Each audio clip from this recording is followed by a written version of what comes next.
Mesdames et messieurs, bonsoir. Aujourd'hui, 3 mai 2022, la communauté internationale commémore la journée mondiale de la liberté de presse. Au Bénin, cette journée est mise à contribution par les professionnels des médias pour réfléchir sur les difficultés qui entravent le développement de la corporation, désormais sous l'emprise du numérique. Il s'agit de la relecture des textes qui régissent les fêtières.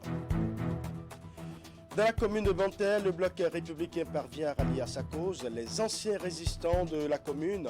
Le ralliement de ces jeunes est le fruit de plusieurs mois de négociations conduits par de nombreux acteurs en quête de paix et de cohésion sociale dans la localité.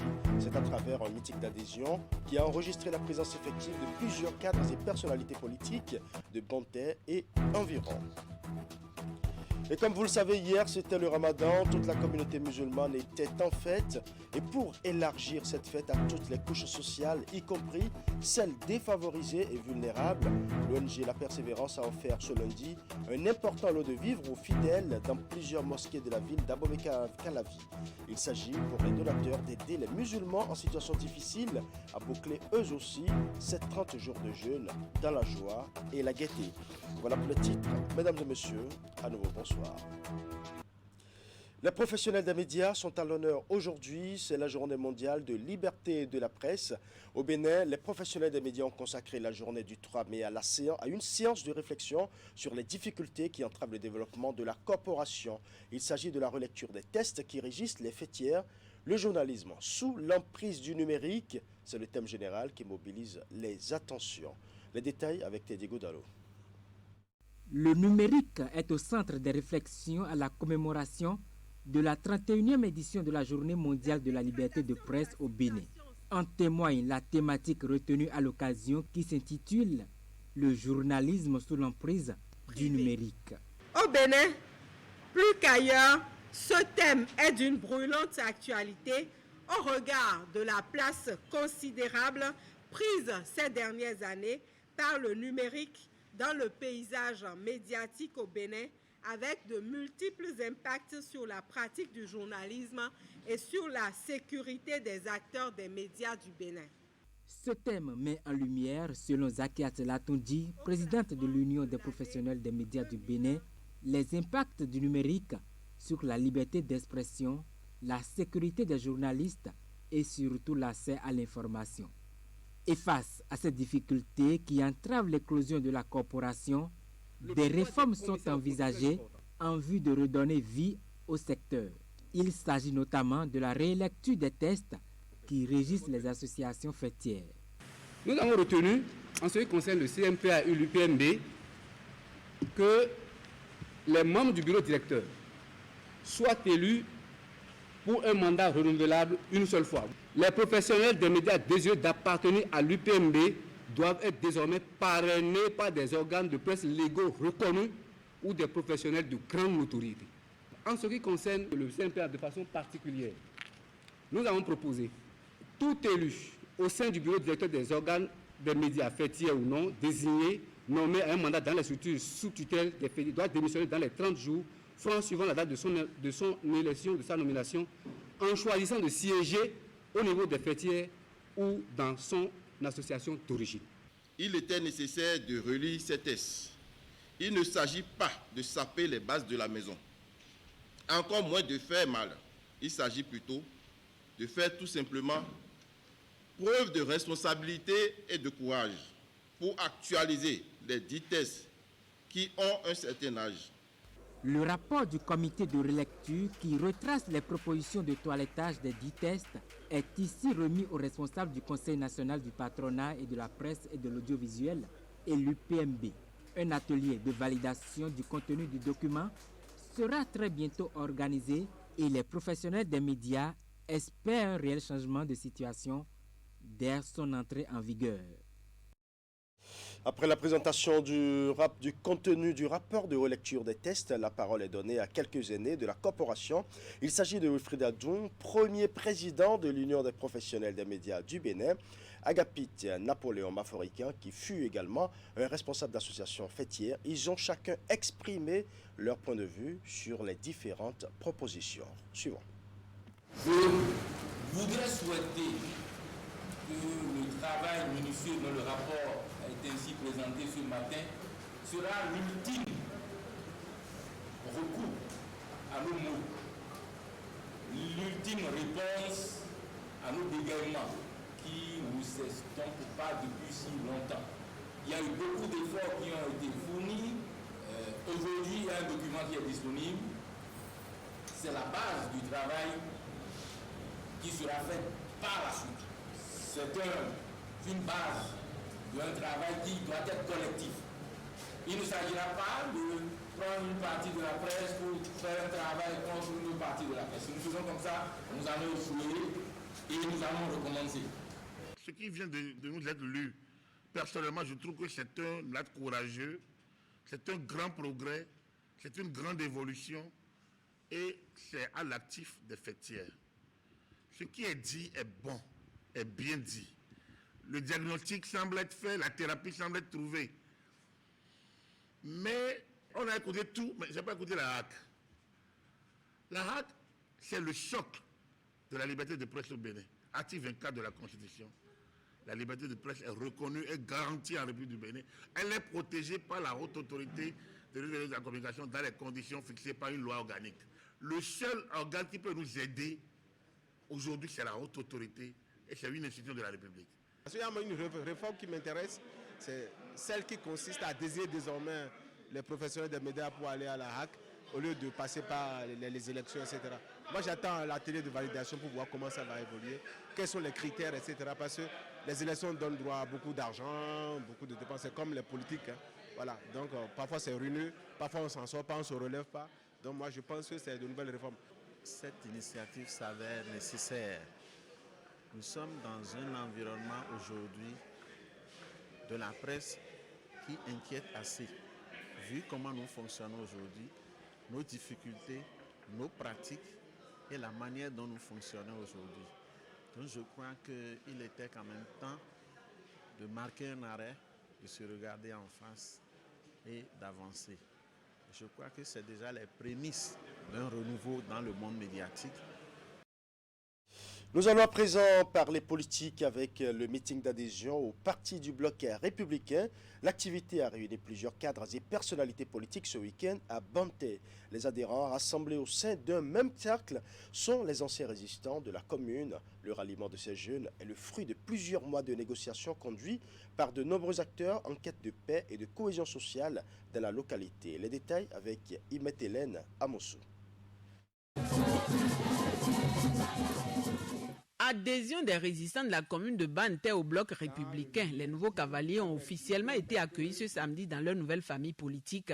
Cet événement est l'aboutissement de plusieurs mois de tractations et de travail collectif ayant conduit à un consensus.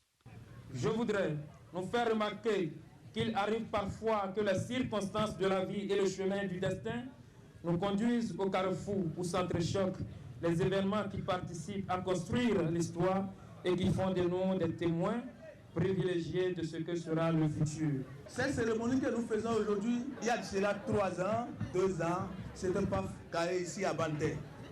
Mais aujourd'hui c'est fait. La promesse que nous pouvons vous faire, c'est que les prochaines élections, vous verrez que le BM sera gagnant dans la commune de Banté. À travers ce meeting de remobilisation et d'adhésion, ces opposants d'hier ont aussi notifié leur engagement à n'œuvrer désormais que pour la paix et le développement. Qu'ils vous souviennent, en avril 2021, la localité a été le théâtre d'événements malheureux. Dès lors, des démarches ont été engagées pour le retour de la paix et la cohésion sociale. Le processus conduit par les têtes couronnées, les acteurs politiques et de la société civile de la commune ainsi que de la région a enfin livré son verdict. Jeunes autrefois résistants qui ont compris que les temps ont changé, que le soleil peut se lever aussi pour eux et ils ont pris leurs responsabilités. Je suis très fier de constater aujourd'hui cette forte mobilisation. Je voudrais donc les inviter à demeurer loyaux aux côtés des responsables leaders du bloc républicain de la commune de Banté. Vous savez, Banté a besoin de tout ce qu'il faut pour le développement. Et dans la paix, nous pouvons avoir tout ça. C'est pour ça que je voudrais vous remercier pour dire que pour que Banté se développe, nous devons continuer à travailler dans la cohésion, dans la paix et dans l'union. Nous qui sommes ici, nous sommes témoins de ce que vous avez commencé par faire nous allons rendre compte fidèlement aux hautes autorités que Bante a commencé par changer positivement. Maintenant que les bonnes choses ont commencé, il va de soi que toutes les filles et tous les fils de Bante se mettent ensemble pour accompagner le chef de l'État dans son élan de développer Bante. Outre les natifs de la commune de Bante, la décision des jeunes résistants a été saluée par les cadres et leaders politiques de la 9e que de la 10e circonscription électorale. Pour les uns et les autres, c'est une nouvelle page qui s'ouvre au pays des pactes de terre.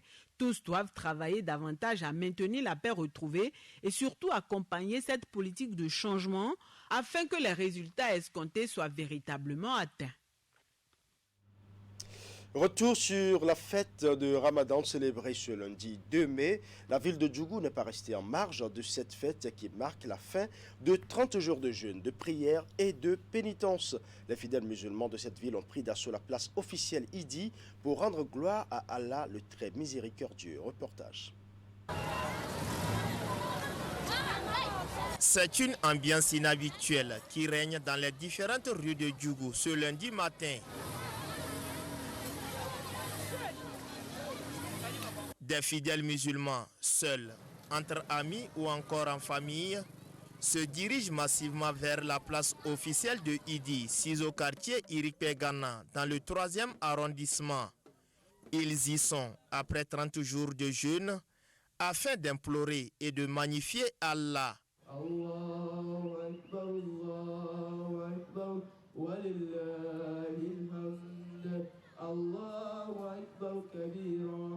C'est la fête de l'Aïd el-Fitr, une fête qui marque la fin du mois de Ramadan, un mois d'adoration, de louange et d'intenses prières adressées à Dieu, au fait de rechercher son salut et son agrément ici-bas et dans l'au-delà. Ô vous les serviteurs d'Allah, Allah, il vous appelle à l'accomplissement de la prière de l'Aïd el-Fitr. Nous sommes là, Allah, tes serviteurs sont là, ils sont à cette place. Ils sont en train de chercher tes récompenses, ta miséricorde et tes grâces. Ils craignent ton châtiment. Allah, accorde-nous ce que nous désirons et protège-nous contre ce que nous craignons. Accepte notre adoration, notre jeûne et pardonne nos péchés. Fais en sorte que nous soyons des musulmans sincères. Donne-nous la miséricorde. Fais en sorte que nous vivions ces moments pendant plusieurs années et en bonne santé, dans la richesse et dans la satisfaction totale. Pour la circonstance et conformément aux prescriptions du Saint-Coran, 2 rakats officiés par El Hadj Razak Samari ont été exécutés.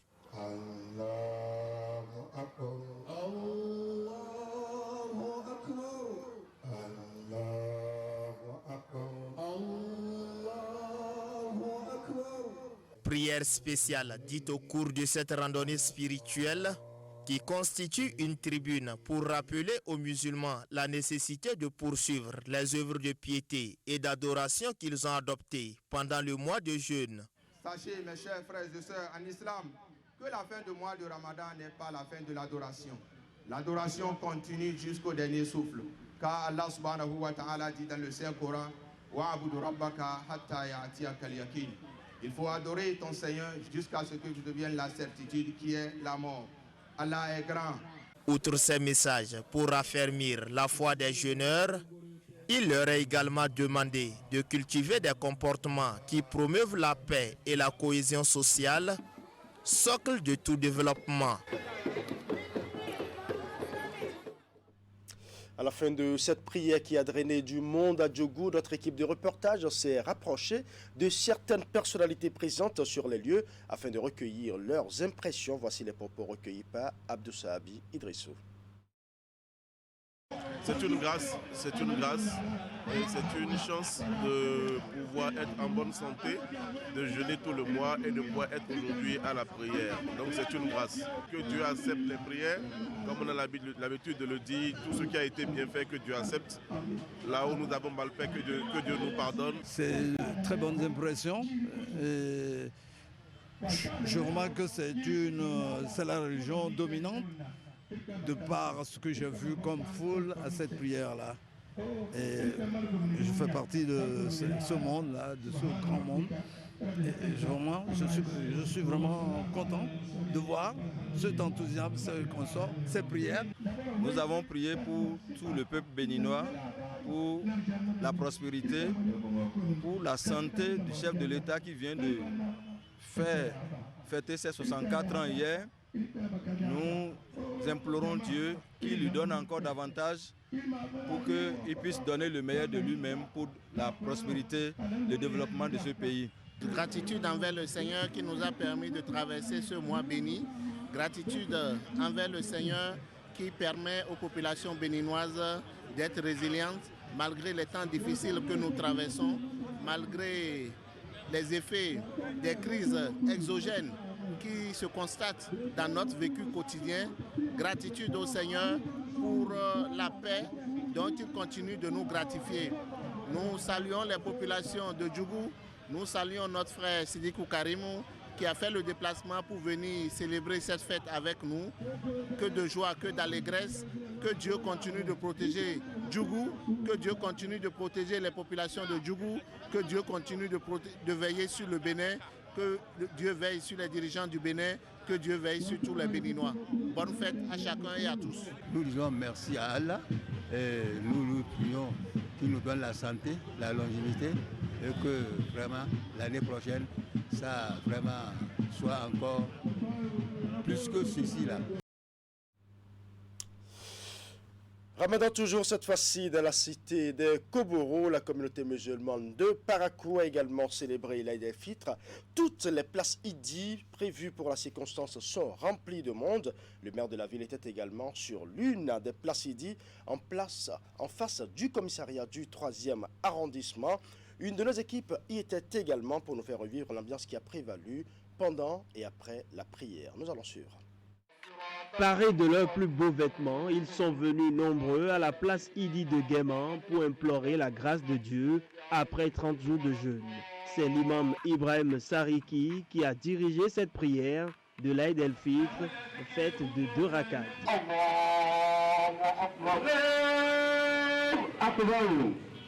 C'est une grâce pour les fidèles musulmans d'avoir vu ce jour béni de l'Aïd el-Fitr. Le maire de la commune qui a prié à cette place Idi à la même inspiration. Nous avons démarré ensemble avec certains qui ne sont plus aujourd'hui. Alors nous qui avons eu cette grâce, il faut venir remercier le Seigneur. Et c'est l'occasion aussi de dire aux fidèles musulmans que la fin du mois de Carême ne signifie pas la fin des prières. Il faudrait qu'on puisse continuer pour toujours bénéficier de la grâce du Seigneur et pour bénéficier d'une place à l'au-delà. Parce que c'est l'objectif. L'imam Ibrahim Sariki, dans son sermon, a touché le cœur des fidèles musulmans. Ces derniers en ont tiré de bons enseignements pour l'après-jeûne. C'est un jour de joie. Donc on est venu ici pour la prière. On est venu ici pour prier Dieu. J'ai retenu que nous devons toujours continuer par observer les meilleurs comportements que nous avons eu à adopter durant ces 30 jours de jeûne passés. La fin du jeûne du mois de Ramadan ne doit pas laisser place à l'excès. Un message des religieux relayé par la première autorité de la ville de Parakou, Inoussa Chabi Zimou. Je prie tout jeune. Il y a même des adultes qui se comportent de la sorte. Ce n'est pas seulement des jeunes. Nous allons leur demander de toujours se rappeler ce mois-là et de continuer par se comporter comme on s'est comporté pendant le mois de Ramadan. En faisant de la vitesse, c'est que nous nous sommes pressés de rejoindre l'au-delà. Et rejoindre l'au-delà, il faut rejoindre l'au-delà en ayant la grâce du Seigneur. Et pour avoir la grâce du Seigneur, il faut pouvoir se comporter correctement. C'est l'apothéose de ce 4e pilier de l'islam qui a démarré le 2 avril 2022. Les musulmans de Boïko et d'Abomey ont aussi célébré ce lundi l'Aïd el-Fitr. Après un mois d'intenses prières et de privations, les fidèles ont marqué la rupture du mois de Ramadan à travers la grande prière à la place Idi. Retour sur les temps forts de la cérémonie avec Imet Hélène Amosso. Cette prière matinale marque la fin du mois de Ramadan. Les 30 jours de jeûne et de privations diverses s'achèvent souvent la veille des festivités de l'Aïd el-Fitr, placées sous le signe de la reconnaissance envers Allah. Les réjouissances démarrent toujours par la grande prière à la place Idi, dans la ville Carrefour. Avant d'aller festoyer, les musulmans sont allés exprimer leur gratitude au Tout-Puissant pour les avoir gardés, protégés et permis de passer ce temps de carême. Dieu merci, tout s'est passé en bon état et on n'a rien de mal. Et après ça, on a prié, on a demandé aux non-fidèles et à tout le monde de s'unir. Boycott honoré par son imam. Dans environ 12 jours, 13 jours, il va devenir le numéro 1 des musulmans du Bénin. Et je voudrais remercier Allah le Tout-Puissant pour tout ce qu'il fait pour le Bénin. C'est sûr que cette prière a permis de déverser la paix sur notre pays, la paix sur notre président de la République. Qu'avec cette prière, que tous les problèmes que les Béninois connaissent aujourd'hui, particulièrement la cherté de la vie, que tout commence par coûter moins cher pour les Béninois. Dans la cité historique d'Abomey, les disciples du prophète Mahomet ont aussi sacrifié à la tradition. Réunis à la place consacrée aux rituels religieux, les fidèles ont également prié et invoqué Allah. Dans son prêche du jour, l'imam a invité les fidèles musulmans à la culture de la paix et de l'amour du prochain. Travailler ensemble les mains dans la main, de s'aimer, la concorde, et voilà, c'est ça qui va construire ce pays. Tout le long du mois de Ramadan, nous avons beaucoup prié pour le pays et tous les musulmans du monde entier. Surtout la classe politique, il faut qu'on reste ensemble pour pouvoir construire ce pays avec le chef de l'État. Il a parlé des djihadistes, donc il a demandé à tout le monde de prier à ce que ceux-là soient hors de nos frontières. Dieu est unique, nous devons nous considérer comme tous des frères et sœurs et nous assister, nous accompagner. Il n'y a pas un Dieu pour les musulmans à part, pour les chrétiens à part, pour les animistes à part. Dieu est un et unique, indivisible. À Abomey comme à Boycon, diverses personnalités ont honoré de leur présence aux côtés de la communauté musulmane. De retour de la prière, les uns et les autres sont retournés chez eux pour le festin. En plus d'avoir évoqué les bienfaits du jeûne et les invités à maintenir les habitudes, chacun des imams lors des sermons a également rappelé les interdits avant de bénéficier pleinement des bénédictions du jeûne. Il s'agit entre autres d'éviter la consommation de l'alcool, le mensonge, la médisance, la fornication, la violence ainsi que la méchanceté. À l'instar des autres communes du Bénin, les fidèles musulmans de Sakété ont aussi célébré la fête du Ramadan. Après la prière qui marque la fin du carême, place a été faite aux manifestations populaires. Les détails dans ce reportage. C'est à la place Idi que les fidèles musulmans de Sakété, dont le ministre Salimon Karimou, ont fait la prière qui consacre la fin du carême.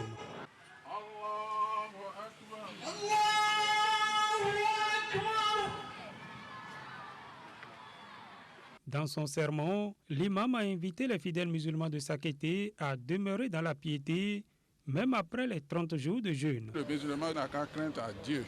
Et que ce qu'ils ont fait dans le mois de Ramadan, ce n'est pas encore fini. Et le Dieu a demandé de continuer après le Ramadan. C'est ça qui est un bon musulman. Mais celui qui a dit que j'ai déjà fait toutes les choses dans le mois de Ramadan et que après le Ramadan, là, c'est fini, ça là, ce n'est pas un vrai musulman.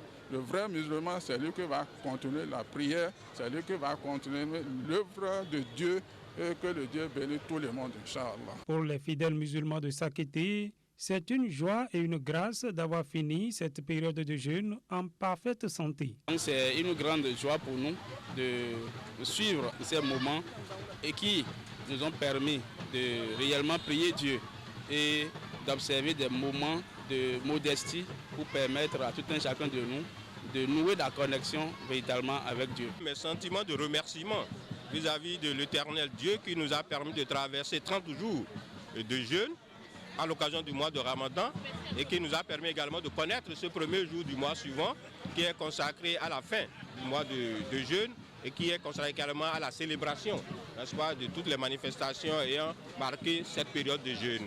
Je voudrais profiter de l'occasion pour saluer tous nos concitoyens et saluer également tous les dirigeants de notre pays, en commençant par le président de la République et tout son gouvernement, en saluant également les honorables députés et tous les dirigeants du pays qui ont contribué d'une manière ou d'une autre, de façon directe ou indirecte, à ce que cette période-là se déroule dans disons, la paix pour tous les musulmans et également les non-musulmans du Bénin. Après la prière, place a été faite aux réjouissances populaires dans les maisons et dans les rues de Sakété.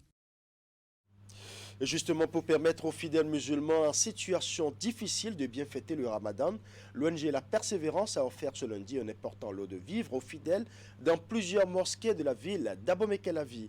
Corneille Atindeou était accompagné pour la circonstance de sa vice-présidente et d'autres bonnes volontés venues soutenir cette action humanitaire. Clément Tchadé.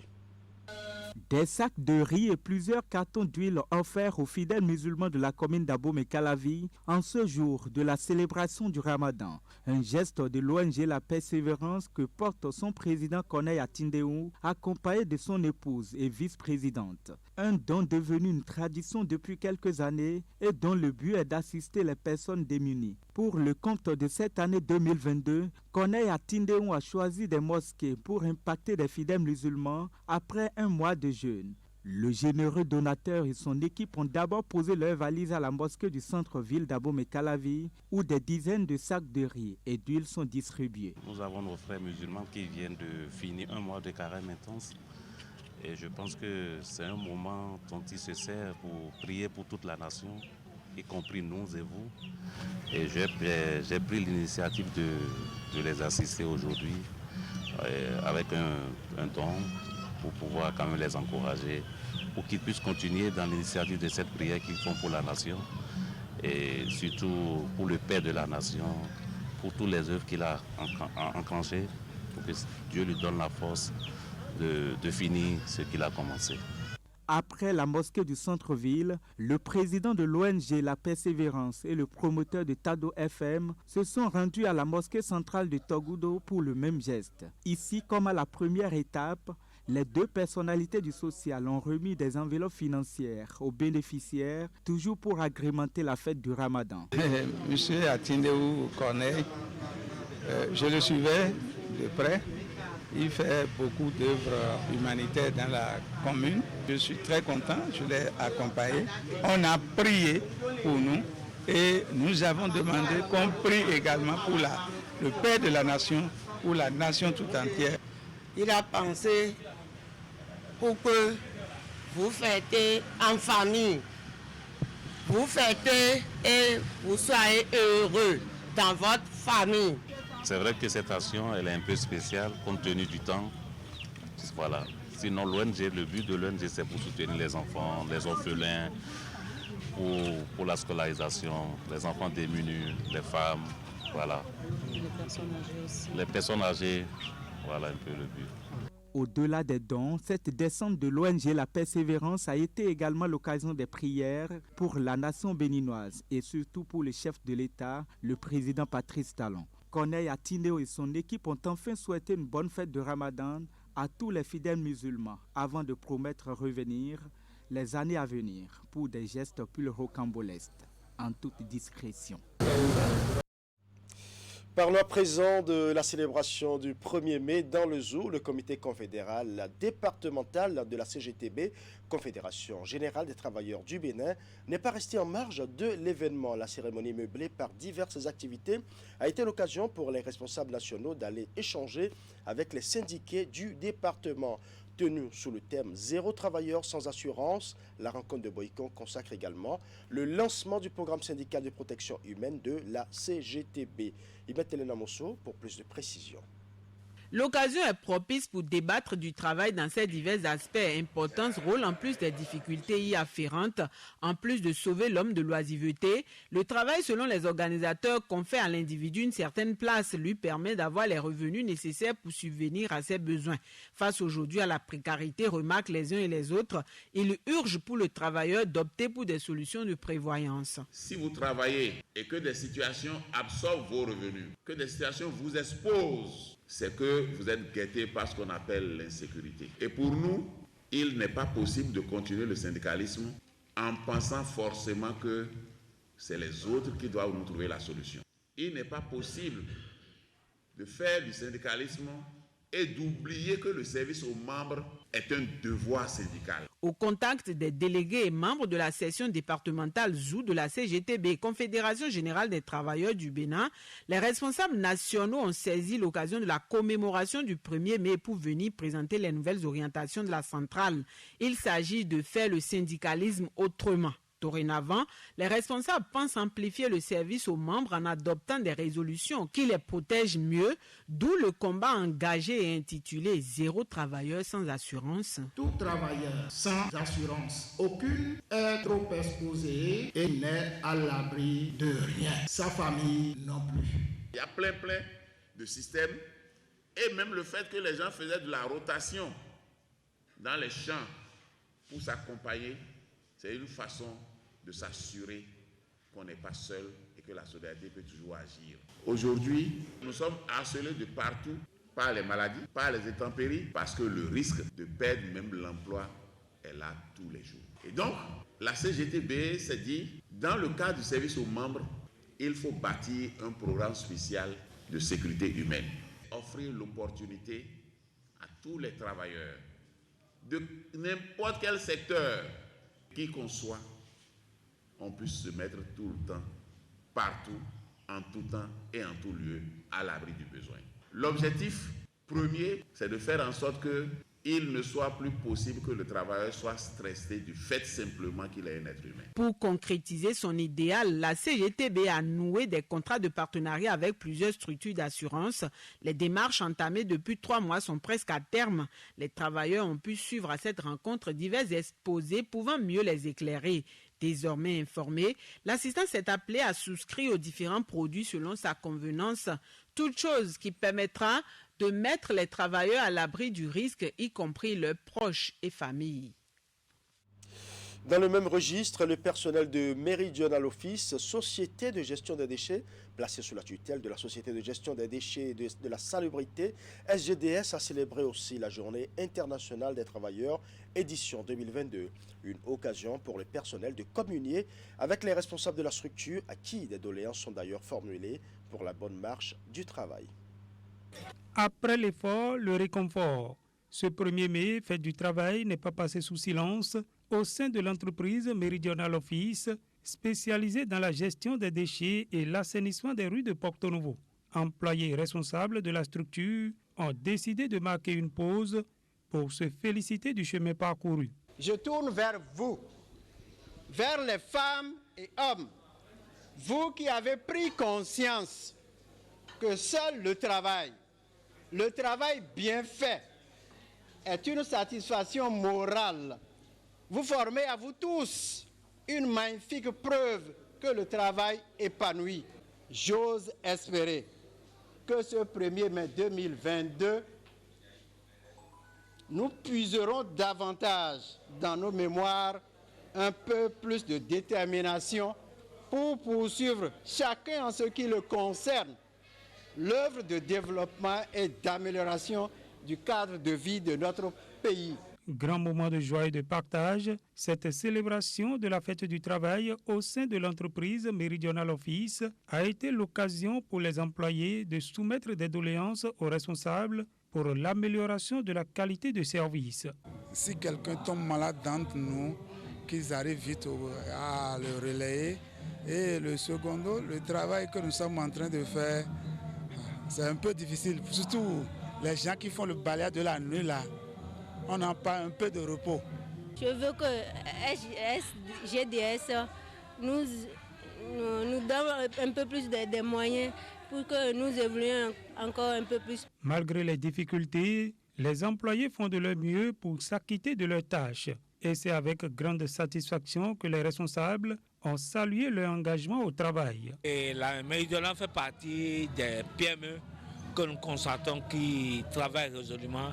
Nous sommes très satisfaits. Quand je dis nous, ne veut pas dire que c'est moi, c'est toute la chaîne au niveau de la SGDS.